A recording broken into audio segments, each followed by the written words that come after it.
natin. Happy Death Day. Okay, okay, araw ng patay. So ngayong umaga, since bukas na ay araw ng patay, sinimulan natin mag-usap with regards to this subject about death last week. So this morning, we will talk more about this subject para mas maramdaman natin na talagang araw ng patay. Okay? Anyways, so ngayong umaga, we will talk more about this subject. But before that, mag-pray po muna tayo. Let's bow our heads please and let us pray. Lord, maraming salamat sa umagang ito. Again, sa chance na binigay niyo po sa amin to come together in worship. Thank you for this time, Panginoon, na kami ay kahit sa ganitong uri ng platform, nagagawa naming magtipon-tipon at mag-aral na yung salita at i-enjoy ang yung presensya, Panginoon. Maraming salamat. And today, as we talk more about the subject of death, dalangin namin, Lord, na give us wisdom, give us understanding. Dalangin namin na yung ituturo sa amin ngayon ng banal na Espiritu ay mag-penetrate sa aming pong mga puso at lahat kami ay mapagpala ng iyong salita. Thank you, Lord. Ito pong aming dalangin sa ngalan po ni Jesus. Amen and amen. Praise the Lord. Palakpakan muna natin si Lord.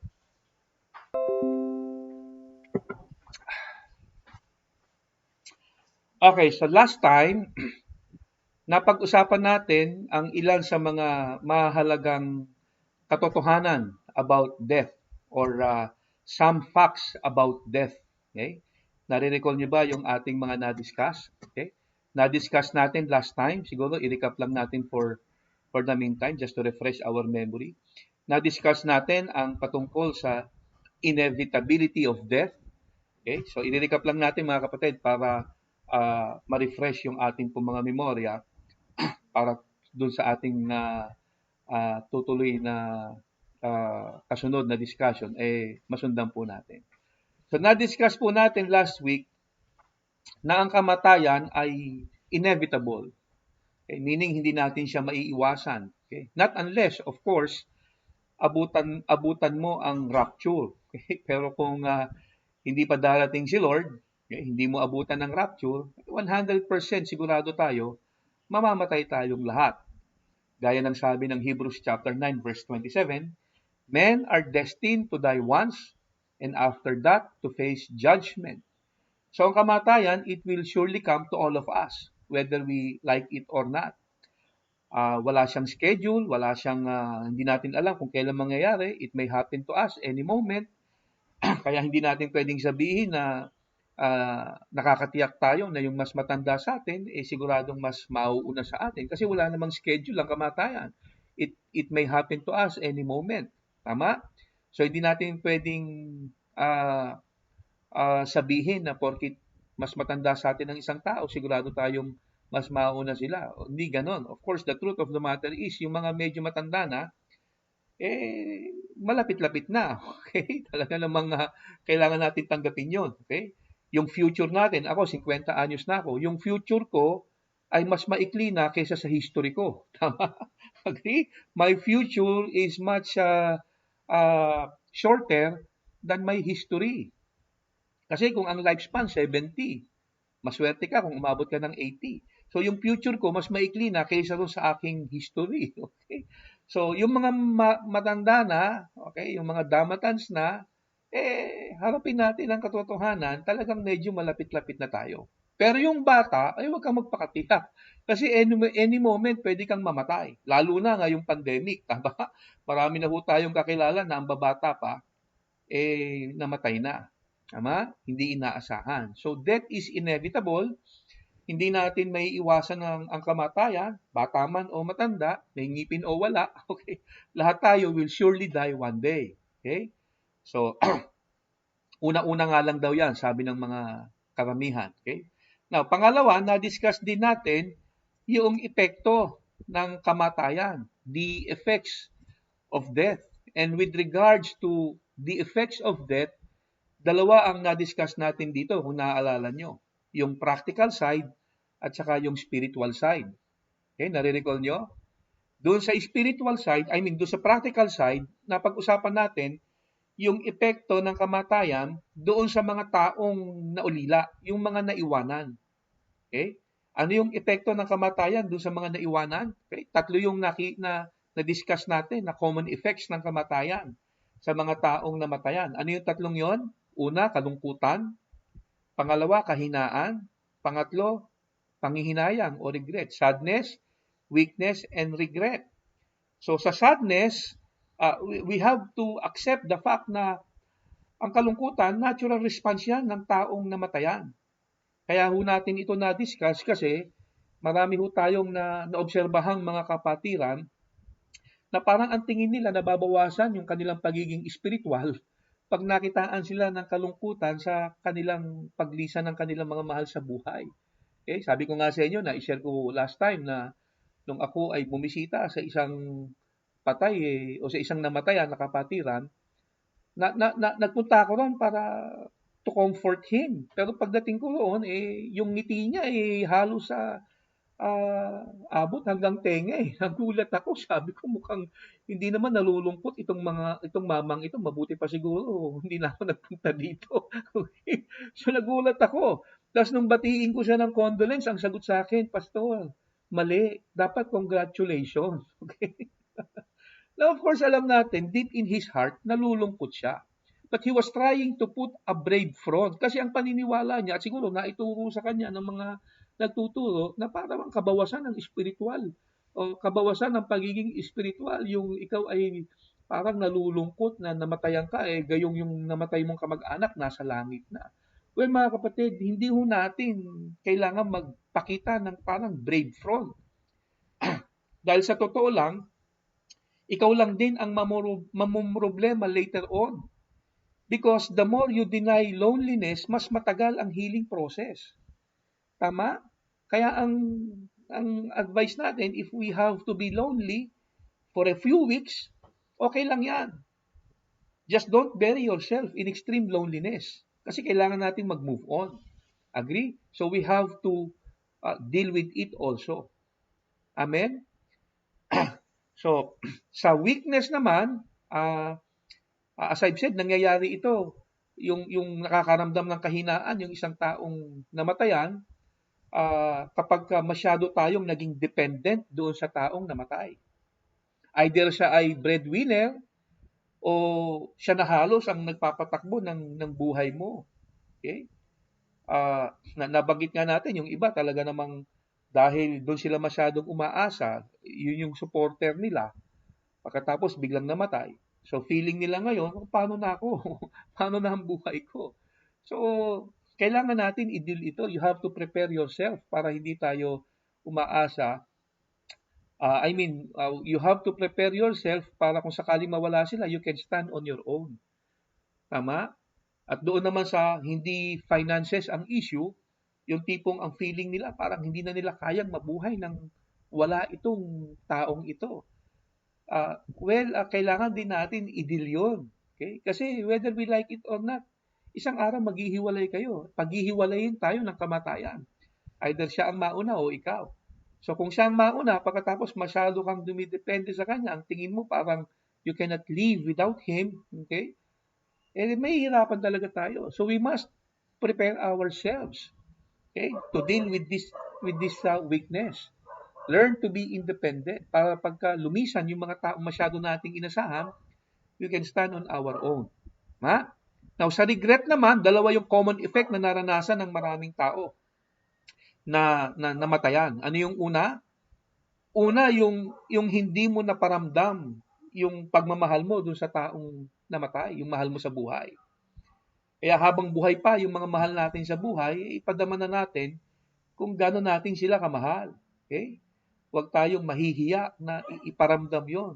Magsabi tayo sa kanila ng I love you. Hindi naman nakakahiya yun. Okay, ewan ko ba. May mga taong parang ikinahihiya na magsalita ng I love you sa kanilang mga mahal sa buhay. Pero hindi ho nakakahiya yun. Okay? Ang masaklap kasi niyan, pagka sila'y namatay na, pagkatapos hindi mo nasabi yon na mahal mo sila, okay? Alam mo, sa totoo lang, meron akong mga nakikitang mga mag-asawa. Nung buhay pa sila, nung buhay pa yung asawa niya, okay, Mahal naman niya, kaya lang talagang parang hindi niya mai-express masyado yung kanyang pagmamahal. Parang meron siyang tinatago pa. Tapos nung namatay na, linggo-linggo nandoon sa simenteryo. Linggo-linggo pinupuntahan. Tapos linggo-linggo sinasabihan niya, mahal na mahal kita. Hindi na maririnig yun. Okay? Diba? So, puto, hindi po ako nagbibiro. I know somebody na nung namatay yung kanyang asawa, linggo-linggo nagpupunta ng simenteryo. Wala hong patid yun. Linggo-linggo nagpupunta siya. Okay? At sinasabihan niya, mahal na mahal kita. Okay? Na kung nasabihan mo yung mahal mo sa buhay, na ipadama mo sa kanya na mahal mo siya, wala tayong panginginayangan in case na sila man ay lumisan sa mundong ito na naipadama naman natin kasi yung pagmamahal natin sa kanila. Ang masakit kasi namatay sila, hindi mo naipadama. So yun yung unang regret. Now, ang pangalawang common regret, and I believe ito yung pinaka masakit na panghihinayang. Okay? Ito yung alam nating namatay yung mahal natin sa buhay nang hindi sila ligtas. At kaya kami regret kasi araw-araw mo siyang kasama sa bahay. Nakikita mo siya parati. Kung hindi mo man siya kasama sa bahay, let's say for example, yung best friend mo, o basta mahal mo sa buhay. Okay? Na lagi ka namang may contact sa kanya, lagi mo siyang kausap. Okay? And worse, kung nanay mo, tatay mo, kapatid mo, araw-araw mo kasama sa bahay. Tapos, hindi man lang natin nagawa yung best natin para akayin sila sa Panginoon. Yun ang pinakamalaking regret sa buhay natin as Christians. Yung pag nalaman mong, pagka namatay yung mahal natin sa buhay na alam natin na hindi sila saved. Tapos, kaya ka na may regret kasi alam mo na hindi mo nagawa yung part mo para sila ay akayin sa Panginoon. Hinayaan lang natin sila. Pinagpabukas-bukas lang natin. Okay, tsaka ako na siya aakayin. Tsaka parang gano'n. Okay? So malaking magiging regret natin doon kasi alam natin forever na natin silang hindi makikita. So ano dapat natin gawin dito to deal with it? So habang buhay pa sila, do our best na akayin sila sa Panginoon. Okay? Para wala tayong regret later on. Kung hindi man nila tanggapin yung gospel na sineshare natin, ayaw nilang tanggapin, wala pa rin tayong regret kasi ginawa natin yung part natin. Okay?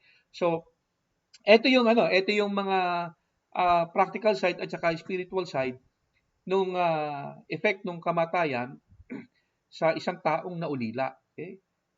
At yung isa sa spiritual side naman na hindi ko na-discuss kanina, ito yung the most important thing na epekto ng kamatayan sa isang tao. Yung namatay ka, ikaw mismo, okay, nang hindi mo nakilala si Jesus. Kasi believers only die physically. After dying physically, ang mga Christians will be in the presence of God at makakaranas ng eternal happiness. While para sa isang taong mamamatay na hindi sumampalataya sa Panginoon, he will be eternally condemned. Okay? Ito yung epekto ng kamatayan dun na mismo sa taong namatay. Yung kanina, epekto ng kamatayan sa naulila.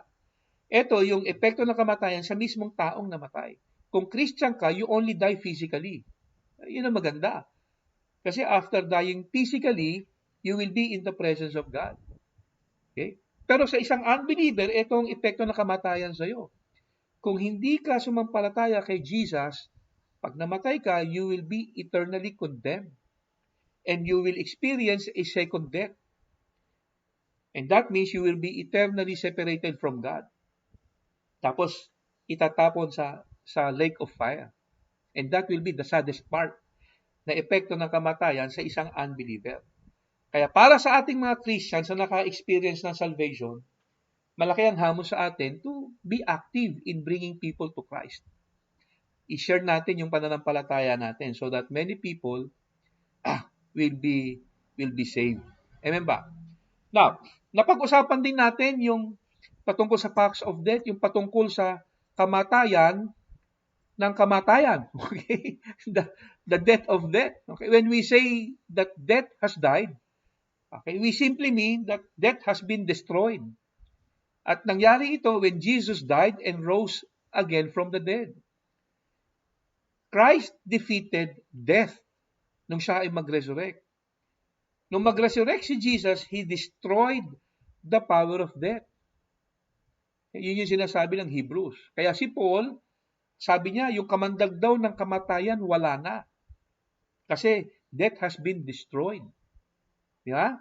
Nawala na yung kamandag ng kamatayan. Sabi niya in 1 Corinthians 15, O death, where is your sting? O death, where is your victory? So according to the Bible, death has been destroyed. So ito yung mga napag-usapan natin last week, okay? About some facts of death. Now, bago tayo mag-proceed doon sa gusto kong pag-usapan natin this morning, siguro idagdag na rin natin dito sa facts of death na ang kamatayan actually is wala naman sa original plan ng Diyos. Pero bakit namamatay ang tao? It's because pinili ng tao ang mamatay. Death is the result of man's own choosing.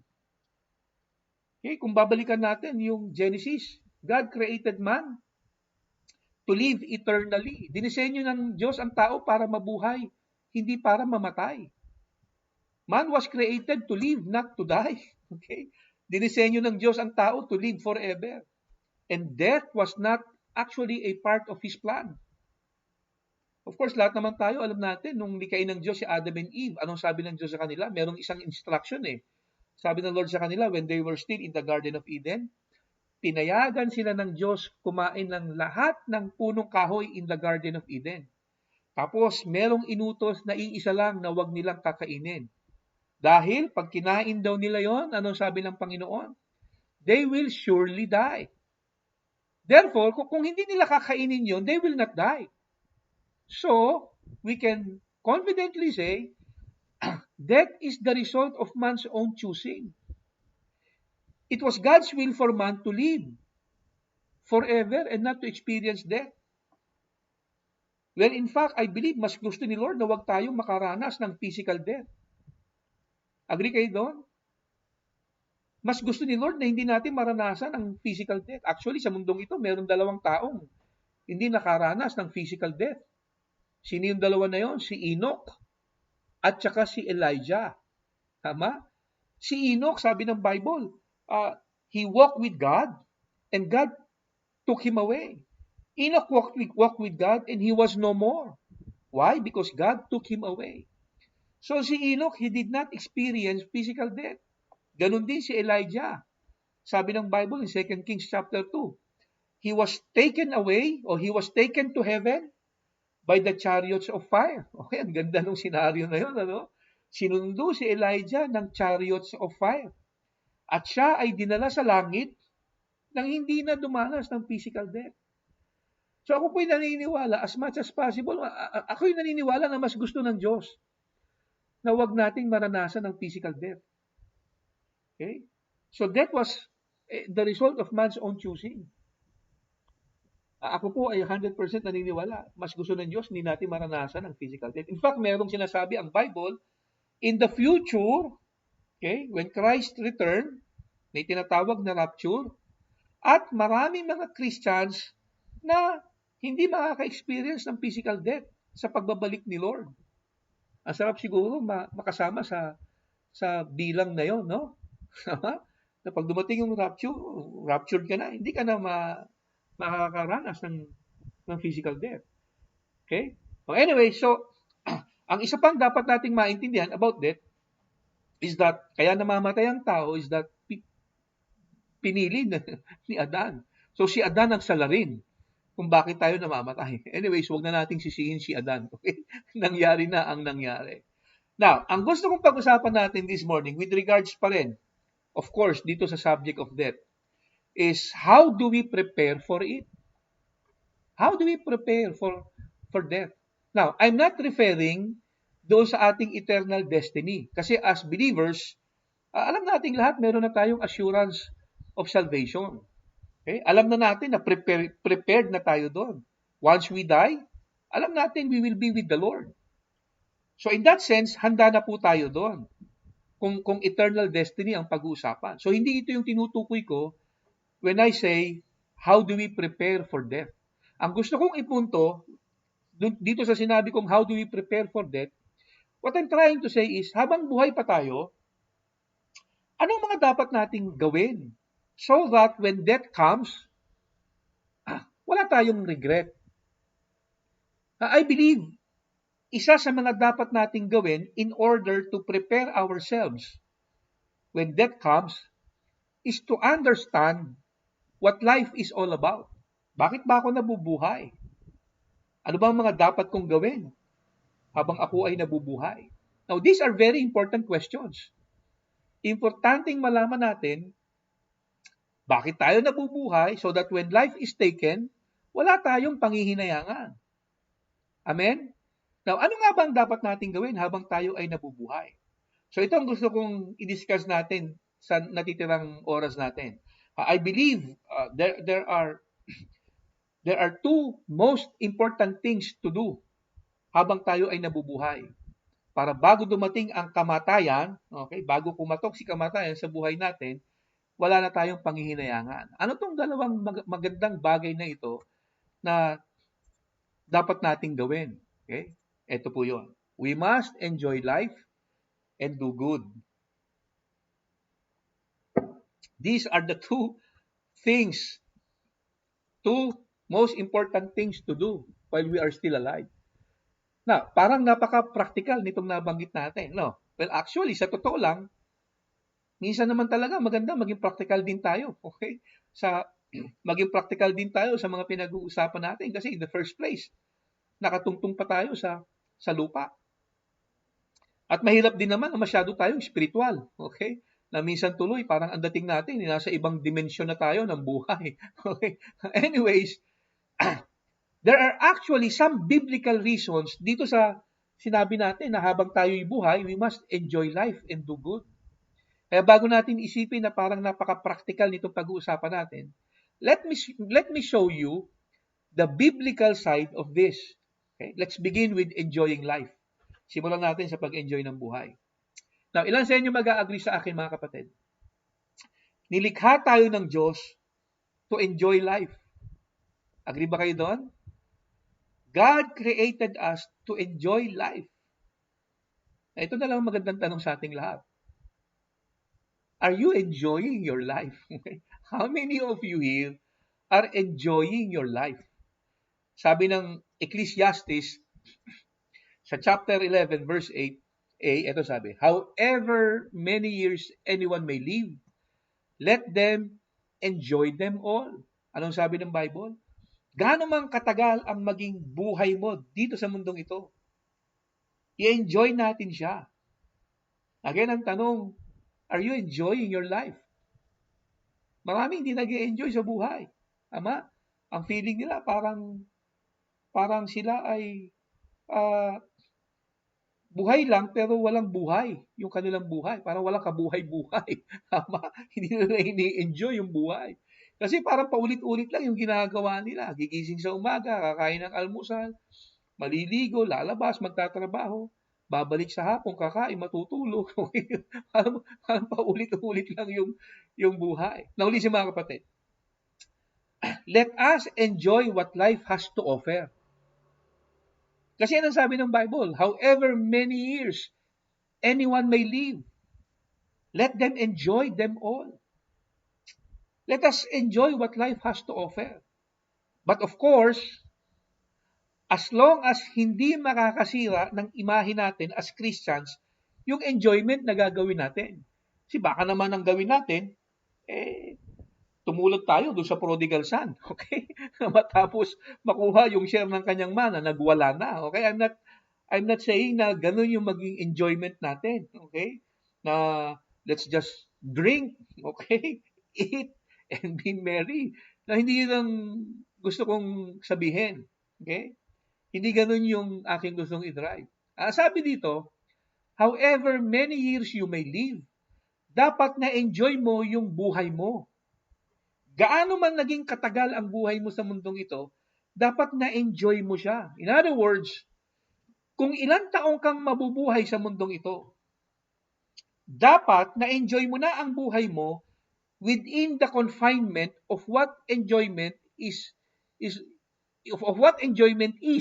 doon sa edad na naabot mo. Nag-gets po niyo yung sabi ko? Kung ilang taon man yung itinagal mo sa mundong ito, dapat na-enjoy mo na ang buhay mo within the confinement of what enjoyment is doon sa naabot ng edad mo. Let me give you an example. Kung ang isang bata namatay ng 10 taong gulang lang, okay, marami tayong nakikita na batang-bata namamatay. Let's say for example, ang isang bata namatay ng 10 taong gulang lang siya. Now, dapat na-enjoy niya na ang buhay niya within the confines of what enjoyment is doon sa edad na yon. So that kung mamatay man siya sa ganung kabatang edad, hindi tayo manghihinayang o magsisisi.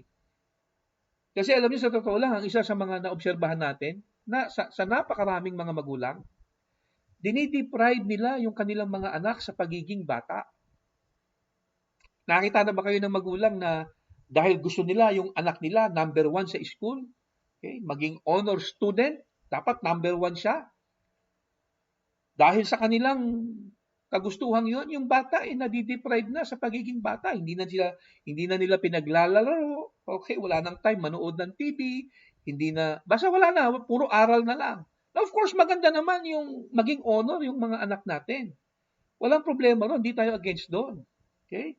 Dapat lang naman talaga mag-excel sila sa pag-aaral. Pero what I'm trying to say is, dapat hindi rin natin sila i-deprive doon sa kung ano yung dapat ginagawa ng isang bata. Okay? Ano ba niyo ibig sabihin? Yung tipong hindi na nakakapaglaro, okay, wala nang ginawa kung hindi puro pagkagising sa umaga, aral. Tapos yung playing time, wala na. Okay? Yung ibang mga magulang naman, sa kagustuhan nilang maging makinis yung balat ng kanilang mga anak at huwag umitim. Hindi pinaglalaro sa labas. Okay? Baka mangitim ka. Okay? Meron nga akong mga nakitang mga hindi lumaki na hindi marunong magbisikleta. Marami hindi marunong magbike. Okay lang sana kung walang pagkakataon na sila ay makapag-bike. Kaya lang, ayaw silang payagang magbisikleta ng kanilang mga magulang kasi baka masugatan. Now, listen mga kapatid, bilang isang magulang, okay, yung mga magulang dito, kung ikaw ay may anak na 15 years old, pagkatas namatay na, kung hinayaan natin sila na ma-enjoy nila yung kanilang buhay within the confinement of what enjoyment is doon sa edad na yon, okay? Kung na-enjoy na nila ang kanilang buhay within the confines of what enjoyment is doon sa naabot ng kanilang edad, wala tayong magiging regret. Mamatay man siya ng ganoong kabata. Ano madalas nating naririnig kapag mayroong namatay na bata pa? Uy, alam mo, ang bata-bata pa niya, sayang, 15 years old pa lang namatay na. Bakit? Pag 30 ba, pwede na? Okay. Sinasabi natin na, hindi pa nakaka-graduate yan, namatay na. Ibig sabihin, pag gumraduate, pwede na? Okay, ganun ba? Ilan sa inyo mag-a-agree sa akin, mga kapatid? Hindi naman natin pwedeng sabihin kung kailan talaga pwede na. Kasi meron nga, 70 years old na yung mga magulang pagkatapos inatake sa puso. Hanggat maaari, gusto natin, isalba pa ang buhay nila eh. Tama? Kaya hindi tayo nagsasabi na pag dumating sa ganung edad, pwede na. So point ko, let us enjoy life. Let us enjoy what life has to offer. Kaya lang, siguraduhin lang natin na hindi ito makakasira ng ating testimony as believers, as Christians. Okay? I hope naiintindihan niyo po yung sinasabi ko. I-enjoy mo ang buhay, but not to the extent, isa-sacrifice mo yung pagiging Kristiyano mo. Okay? Hindi po ganon. Okay? Baka mamaya, ibang interpretation nyo. Yung sa sinasabi ko, sabi ni Pastor, enjoy natin ang buhay natin. Halika na. Mag-ano na tayo. Okay? Mag-bisyo na tayo. Hindi ko po sinasabi yon. Okay? Again, what I'm trying to say is, i-enjoy natin what life has to offer. Basta wag lang makakasira ng ating testimonya ng pagiging Kristiyano. I hope naging malinaw yon. Okay? Now, ilan sa inyo may trabaho? I hope lahat tayo may trabaho. Okay? Now, doon sa walang trabaho, okay, let's pray na magkatrabaho kayo. Now, tingnan niyo po ito, kung ano ang utos ng Diyos tungkol sa mga may trabaho. Ito ang sabi ng Bible, listen to this. So I saw that there is nothing better for a person than to enjoy their work because that is their lot. So sa lahat na nagtatrabaho, o yung mga may negosyo, okay? Anong sabi ng Bible? Enjoy your work. Okay? Hindi yung nababagot tayo sa ginagawa natin. Okay? Yung pagkagising sa umaga, wala na yung excitement na pumasok sa trabaho, wala na yung excitement doon sa ginagawang negosyo. Ha? May mga nagtatrabaho, angal ng angal pagka darating ang Lunes. Lunes na naman. Katamad pumasok. Well, anong sabi ng Bible? There is nothing better for a person than to enjoy his work. I-enjoy natin ang trabaho natin kahit ano pa yan. Pasalamat ka, may trabaho ka. Okay, maraming wala. Tama ba? So let us learn to enjoy our work.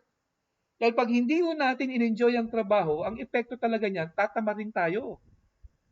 Agree? So enjoy your work. Amen? Ecclesiastes chapter 5 verse 19, ito ang sabi ng Bible. Look at this. And it is a good thing to receive wealth from God and the good health to enjoy it. To enjoy your work and accept your lot in life.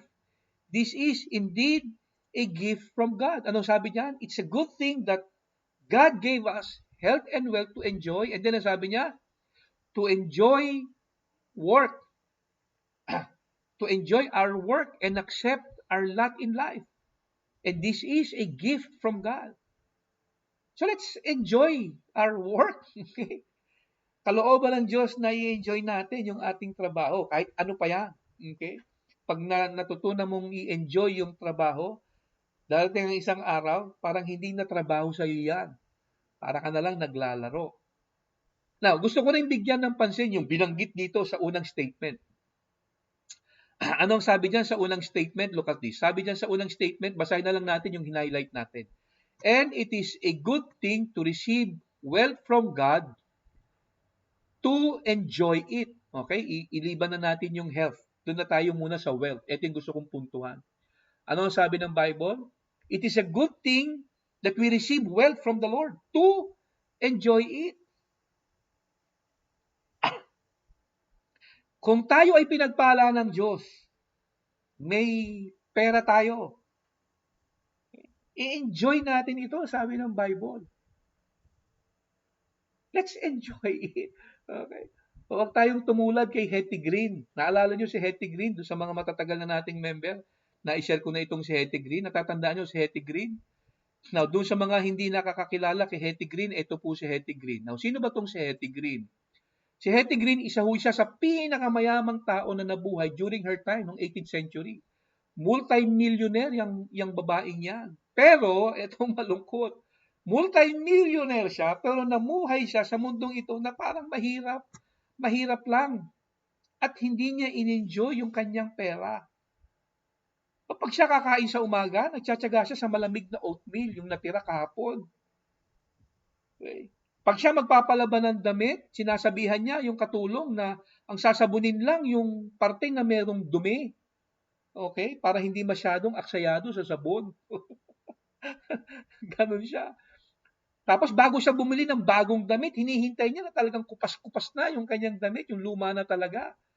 Okay? Kailangan sira muna bago siya bumili. Nung magkasakit siya, may pambayad naman siya sa ospital pero nagtyaga siyang pumila sa center.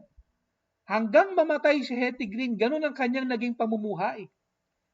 At nung siya'y namatay, nailagay sa Guinness Book of World Record ang buhay niya as the greatest miser. Okay, kasi dahil sa kabila ng kanyang kayamanan, namuhay siya na parang wala talagang pera sa sobrang pagtitipid. Pwede niyo hong i-search yan sa Guinness Book of World Record. Yun ang kanyang title, The Greatest Miser. Bakit? Kasi ang yaman-yaman niya, pero hindi niya in-enjoy yung kanyang pera. Anyways, kapatid, it is God's will for you to enjoy your wealth. Kasi aanuhin mo yan pagka namatay ka, hindi mo naman madadala yan. Tama? Bawasan mo naman ng konti. Okay? ipamigay mo kung ayaw mo ipamigay mo, ah, willing kami na tanggapin niya. Okay? So let's enjoy it habang buhay pa tayo, tama? Agree? Ano ba mga kapatid? Kasi hindi natin madadala yan. Kahit nga yung mga gamit na binigay sa atin ng Lord i-enjoy din natin to. Alam niyo ba't ko nasabi to? Yung kahit yung mga gamit na binigay sa atin, i-enjoy natin. Alam niyo kung bakit? Naalala ko kasi nung bata pa ako. Andito yung mga kapatid ko. Yung nanay ko, magaling po siyang mag-alaga ng mga gamit niya eh. Yung mga regalo sa kanya nung kasal, yung mga pinggan, yung mga baso, nakatabi yun. Nakatabi yun sa sa cabinet. Okay? At hindi ho namin nagagamit yun. Okay? Alam niyo kung sino hong gumagamit nun? Pag meron hong dumating na bisita, tsaka lang ho yung nilalabas ng nanay ko at pinapagamit sa mga bisita. Okay? Doon lang siya nagagamit. Pero pagka walang bisita, nandun uli yun sa cabinet. Yung mga baso at pinggan na yon, na regalo pa nung kasal. Okay? Now, sino nakikinabang? Yung ipis at saka yung butiki. Okay? Anyways, kidding aside, i-enjoy ho natin yung mga gamit na binigay sa atin ng Diyos. Kasi baka mamaya kunin tayo ni Lord. Masayang lang yung hindi natin na-enjoy eh. Tama? Nakuha niyo ibig ko sabihin? I-enjoy mo yung mga gamit mo. Okay? Actually, hindi ko lang huyan na obserbahan sa bahay namin. Ang dami ko rin sa pagpapastor ko for 2 decades.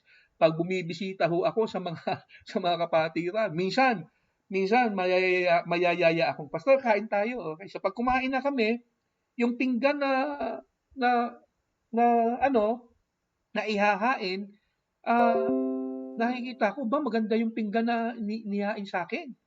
Okay? Tapos kinuha doon sa cabinet, tapos hinugasan. Okay?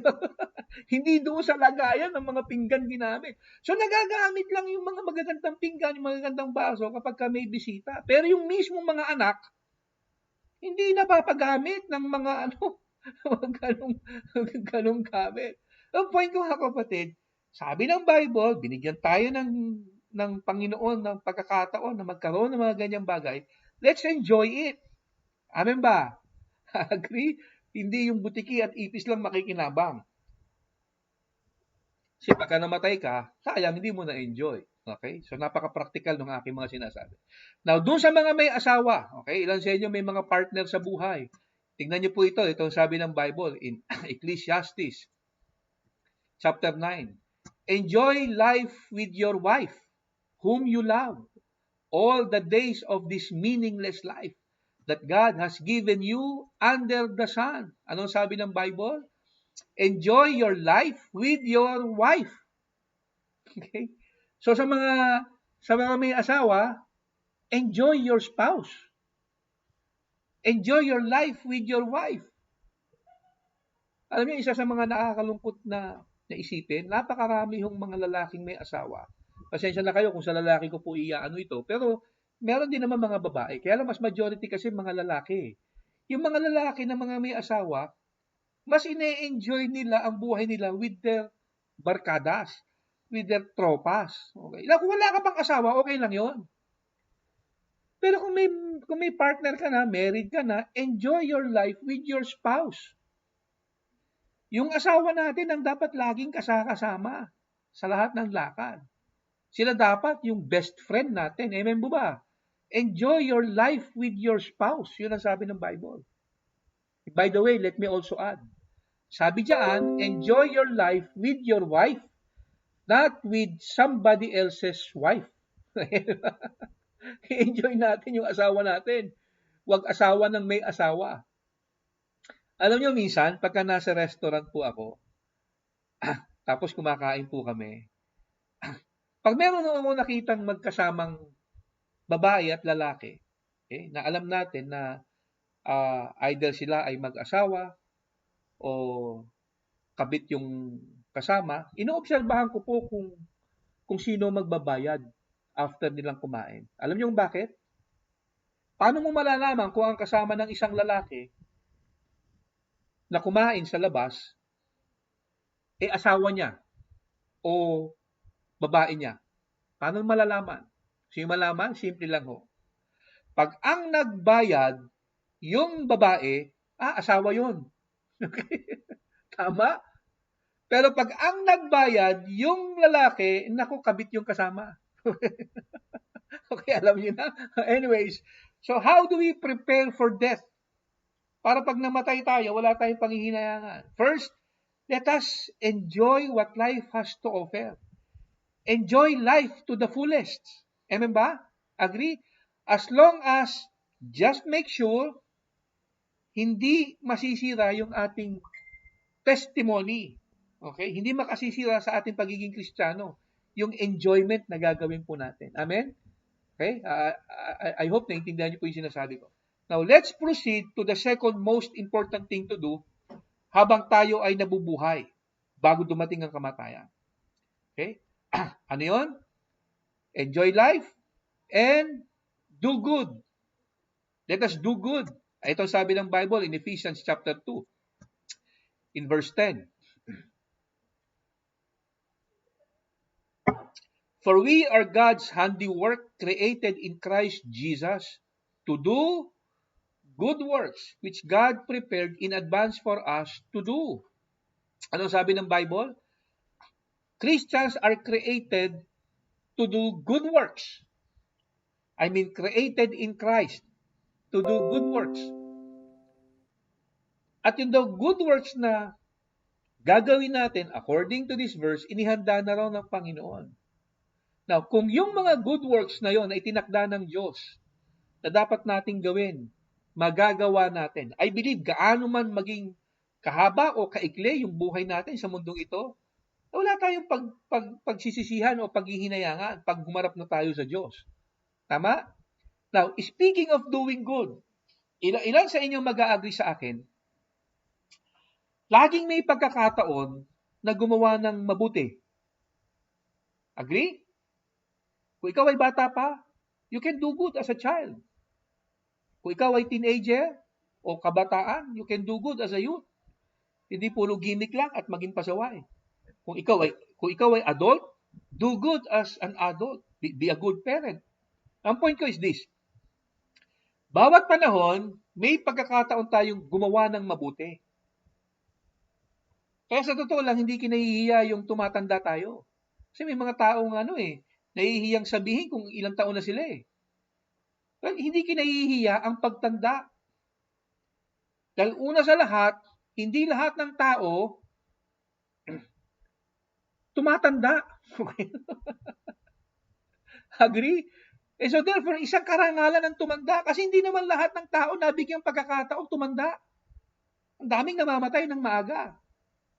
Agree? So ang point ko, bawat panahon may pagkakataong gumawa ng mabuti at marami tayong pwedeng gawin na mabubuting bagay. Pero may tanong ako sa inyo. What do you think are the most important good thing to do habang tayo ay buhay pa? Before death comes. Ano ang pinakamahalagang good thing, mahalagang mabuting bagay na dapat natin gawin while we are still alive? Now, let me share to you two of the most important good thing na dapat natin gawin while we are still alive. Una, i-address ko ito sa mga taong wala pang ugnayan sa Diyos. Kung ikaw ay unbeliever pa, alam mo naman kung wala ka pang relasyon sa Diyos alam mo naman kung saved ka na o hindi. Agree? Kung ikaw ay believer, alam mo naman kung ligtas ka na talaga. And so therefore, kung unbeliever ka, alam mo kung hindi ka pa talaga ligtas. Now, kung ikaw ay hindi pa ligtas, the very first good thing that you should do is, number one, seek God. Sabi ng Jeremiah 29, you will seek me and find me when you seek me with all your heart. If we look for God wholeheartedly, we will find Him. Ang pangako ng Diyos, matatagpuan natin siya kapag hinanap natin siya. If we seek Him sincerely with all our heart, we will find Him. Hindi ho magtatago ang Diyos sa atin. So if you know for yourself na wala ka pang relasyon sa Diyos, this is the most important good thing that you can do bago ka mamatay. Seek God.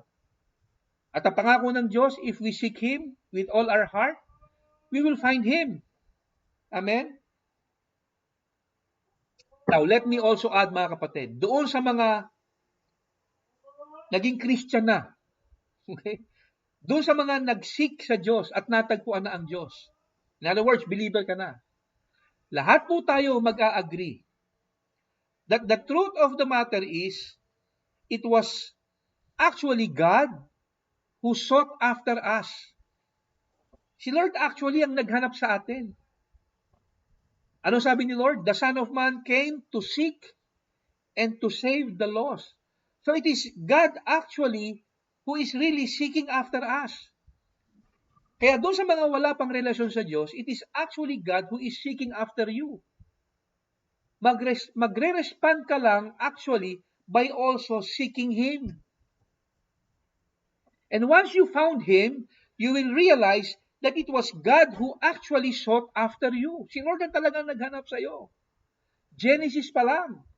Nung si Adan ay magkasala, ano sabi ng Bible? Where are you? Okay? Sabi ng Lord, where are you? Yun din ang parang hanggang ngayon sinasabi ng Lord sa lahat ng tao, nasan ka? So God is actually the one seeking after you.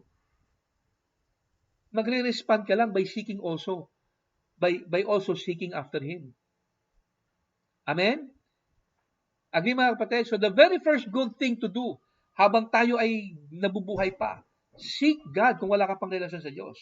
And if you have already found Him, kung natagpuan mo na siya, in other words, Christian ka na, the second good thing to do, okay, ito yung pangalawa. Kung believer ka na, the second good thing to do is allow the Lord Jesus Christ who lives in you to live His life through you. Ano sabi ni Paul? Galatians po yan, hindi po yan Jeremiah 29. In Galatians chapter 2 verse 20, sabi ni Paul, I have been crucified with Christ. It is no longer I who live, but Christ lives in me. And the life which I now live in the flesh, I live by faith in the Son of God, who loved me and gave Himself for me. So the first important good thing na dapat natin gawin has something to do with our salvation. That is seeking God. After being saved, the second most important good thing that we should do is to let Christ live His life through us. Pahintulutan ho natin si Lord na i-express niya yung kanyang buhay sa pamamagitan natin.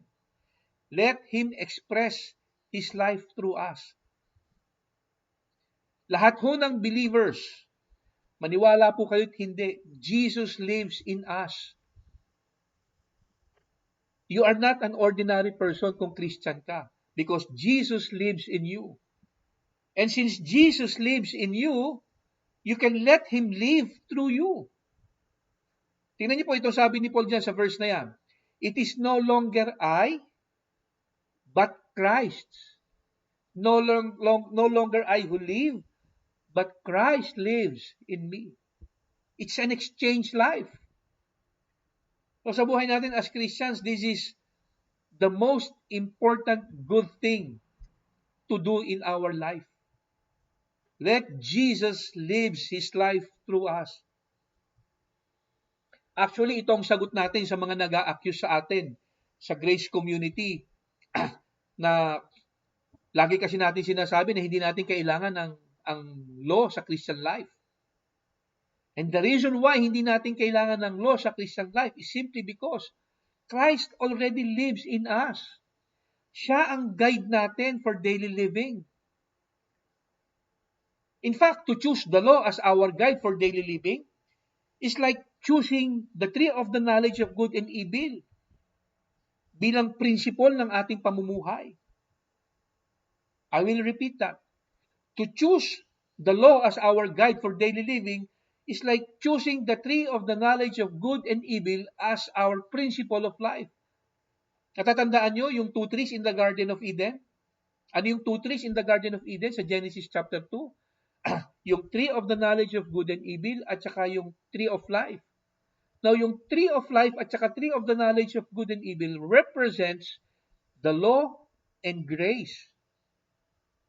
Yung tree of the knowledge of good and evil, it represents law. Kaya nga sabi ng law, don't do this. Bakit? Kasi evil yan. Ito, do this. Bakit? Kasi good yan. So the law always tells us about what is good and what is evil. Don't do that. Bakit? Kasi evil yan eh. Yan, do that. Bakit? Kasi good yan. So the law refers to doing what is good and avoiding what is evil. Kaya kung ang guide mo for daily living is do this kasi evil yan, kasi good yan, don't do this kasi evil yan, that is law. Nanggaling yan doon sa tree of the knowledge of good and evil. Now, dapat nating maintindihan ang good and evil, hindi ho sila magkaaway. They came from the same tree. Now, the tree of life, on the other hand, represents Jesus himself.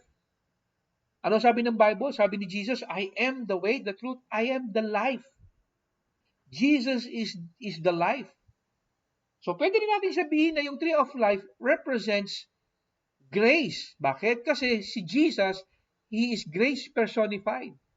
So, yung tree of life represents grace. So, sa Christian life natin, mga kapatid, dito sa dalawang puno na to, kumukuha ang mga Christians ng source for daily living. Yung tree of the knowledge of good and evil or the law, at saka yung tree of life which represents Christ Himself. Because Christ is grace personified. Now, malinaw naman sa Bible, sabi ng Scripture, we are not under law.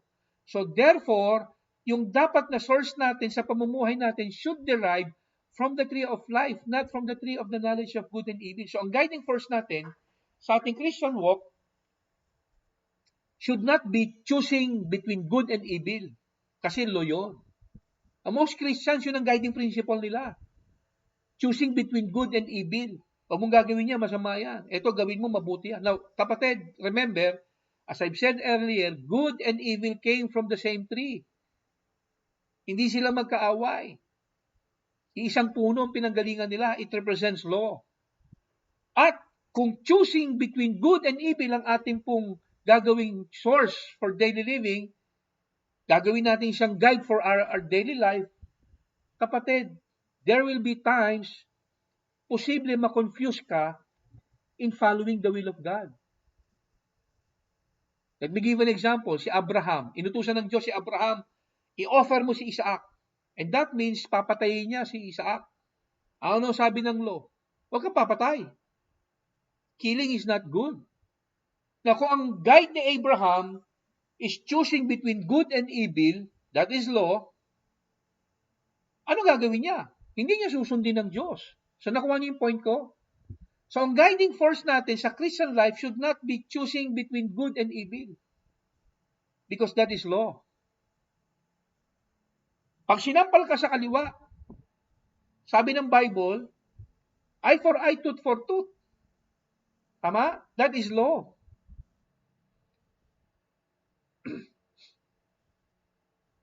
Ang law, nagdidemand siya ng justice. Bakit mo ginawa sa akin yan? Tama bang gawin mo sa akin yan? No.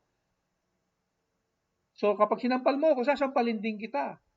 Pag sinapak mo ako, sasapakin din kita. Eye for eye, tooth for tooth. That is law. Amen? It is only right for people to retaliate kapag sila ay ginawa ng masama. Kasi yun yung law. Justice. Pero sabi ni Lord, pag sinampal ka sa kaliwa, kang gumanti, bigay mo ang kanan. That is grace. Agree? Amen ba mga kapatid? Naunawaan niyo po? So our daily guide for daily living is Christ Himself.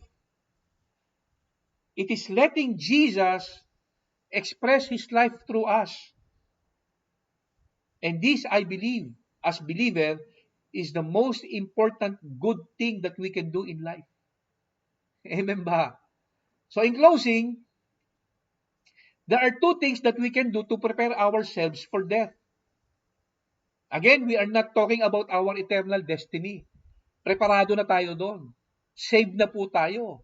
Our salvation is eternally secure. So yung preparation sa kamatayan, na sinasabi natin has nothing to do with our eternal destiny.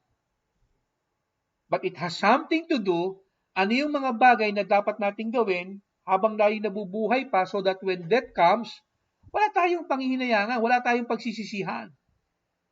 So how do we prepare ourselves before death comes? Number one, sa practical side, enjoy natin ang buhay. Amen? Enjoy natin ang buhay to the full. Basta just make sure hindi ka magkokompromiso sa iyong pagiging Kristiyano. Amen? Enjoy everything that God has given you. Enjoy your spouse. Enjoy your work. Enjoy every gift that God gave you. Amen? Pangalawa, do good. And the most important good thing to do kung hindi ka pa Christian, seek God. Have time for God. Okay? Hindi naman siya mahirap hanapin.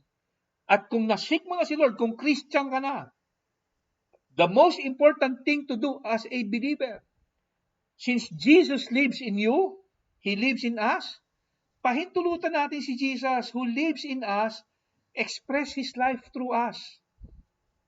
Amen? Agree mga kapatid? At gaya ni Paul, sabihin natin, it is no longer I who live, but Christ in me. Amen po ba mga kapatid? May natutunan po tayo? Palakpakan po natin ang Panginoon. Let's give the Lord a clap offering. Praise the Lord. Manalangin po tayo. Let's pray. Father, maraming salamat, Lord, sa umagang ito for giving us your word. Naniniwala kami, Panginoon, na ang buhay namin sa mundong ito temporary lang. And so if we can enjoy life to the full, we pray, Father God, na ma-enjoy namin ang buhay namin sa mundong ito. Now, of course, not to the extent na makakompromiso ang aming pong pagiging Kristiyano. We can enjoy life nang hindi po namin i-compromise ang aming pong mga testimony. And so we pray, Father, na sa buhay namin, habang kami nabubuhay sa mundong ito, ma-enjoy namin ang buhay. Ma-enjoy namin, Lord God, ang kayang i-offer ng mundong ito. Maraming salamat, Lord. At help us, Lord God, also na gawin namin kung ano yung dapat namin gawin as a believer.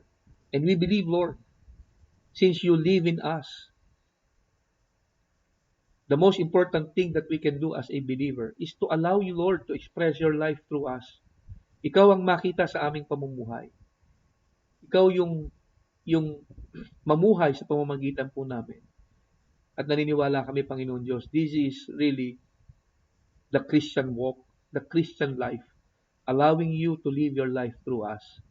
Maraming salamat, Lord. Thank you so much, Lord. Once again, sa umagang ito, we give you all the glory, we give you all the honor, we give you all the praise. In Jesus' name we pray. Amen and amen. Palapakan natin si Lord. Thank you, Lord.